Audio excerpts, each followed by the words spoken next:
Hey friends, it's Sam with JP and Associates Realtors. I just wanted to share with you some information that I was reading about today regarding first-time home ownership and some of the mistakes that are common to first-time homeowners. So there's a lot of responsibility when you buy a house, but you don't want to get stuck on these 5 items. One is after your closing, be sure that you start your own binder or some sort of resource that you can keep all of your contract paperwork, your closing information, seller's disclosure from the previous owner if there is one, and any repairs or receipts, anything that's related to your house and to owning the house or keeping it up to date. Keep those all in one place. Some people use a drawer or a box. I recommend a binder. I also give out to my new homeowners, I give them a little spiral book that will kind of hold all that information together. So that's number 1, keep your papers together. Number 2, you've had an inspection report done on your house. Of course, you're going to keep that, right? All right, so when you go through the inspection report, it's easy to look through there and see that there's a whole lot of little tiny things that may or may not need to be done. That's what we pay the inspectors for. We pay them to be nitpicky, so they give us a whole long laundry list of things that we could be doing. So go through that list though and make sure that you are taking care of the things that, even though they sound small, they could have a big impact on the upkeep of your home. Things like dripping faucets outside, especially as wintertime is coming around, you just need to be sure that you're not creating an environment where ice can form and, cause pipes to explode. So that's number 2.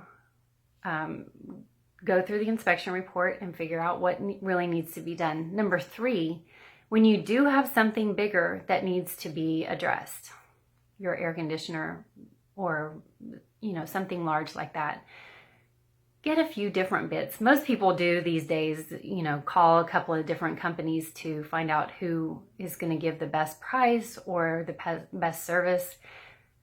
Don't always go with the lowest bid. That's just because sometimes it may seem like the lowest bid, but they, maybe the company hasn't detailed everything that they're going to do and they've missed a couple of bullet points. And then you end up, after they've done the work, you've doubled your cost because it wasn't outlined in the proposal. Also, the next thing that I wanted to advise you is when there's something big like your roof or something that you think is covered by homeowners insurance, just become versed in what is covered by your policy, first of all. But second of all, don't get caught in this trap. I did not know this when I first moved in to my own house, but if you call the insurance company and say that you think you have a problem and they come out or they send an adjuster out to determine whether there's an issue that they will cover, that's considered a claim. Even if no work is done, it's still considered a claim. And then once you get several different claims on your homeowner's insurance, your rate starts to go up and up and up.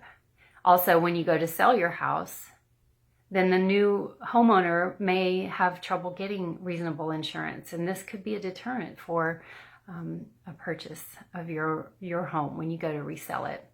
Let's see, the last thing, I think that was number 4. The 5th thing that I wanted to tell you is that it is so much fun to watch HGTV and think about all the different remodels and upgrades we can do to our house. This is for anybody, new homeowner, or even if you've been a homeowner for a good long time. Just be careful when you're looking on there and you're deciding what you're going to do to your house, because you may end up doing this awesome, incredible upgrade or remodel to your home, but then all of a sudden your house isn't anything like any other house in the neighborhood.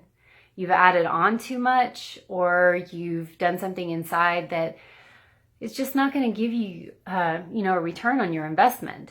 So I wouldn't want you to spend a whole lot of money on something that you can't at least get part of it back when you sell it. That's just the facts. That's the way it works. All right, enjoy your new home. Have a happy new year. See you soon.